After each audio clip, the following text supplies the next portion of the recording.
এবাৰে নহয় আৰু মইতো এতিয়াতো বহুত ভাল এতিয়াতো এছাই নলওঁ আমাৰ আগৰ পুৰণা দিন যিটো আছিলে মোৰ ঘৰত আমাৰ যোৰহাটত যিখিনি ল'ৰা মোক শিকি গৈছে বা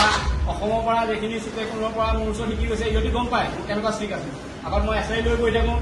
ফ্ৰী এণ্ড আগত প্ৰথম যোনে যোনে ইয়াত মাৰি গ'লে যদি চবেই গম পায় 500 স্কট মই ফ্ৰী এণ্ড মৰাওঁ আৰু 100 পুল আপ 100 পুছ আপ 100 ডিপছ এইকেইটা যেতিয়া মাৰিব আৰু মই পৰীক্ষা লওঁ আগত 3টা বস্তু পুছ আপ মাৰিব লাগিব 10টা পুল আপ মাৰিব লাগিব 10টা ডিপছ মাৰিব লাগিব 10টা এই 3টা বস্তু যেতিয়া পৰীক্ষাত পাছ কৰিব তেতিয়া মই ৱেইট ট্ৰেইনিং দিব আৰু নহ'লে 3 মাহ ফ্ৰী এণ্ড মাৰিব লাগিব আৰু তেতিয়া মানে মই কি কৰোঁ পেটুৱা যিবোৰ শকত থাকে পেটুৱা সিহঁতিৰ কাৰণে এটা কনচিডাৰ কৰি দিওঁ যিকোনো 2টা পাছ কৰি লওঁ 10-10কে পালে হ'ল আৰু যেতিয়ালৈকে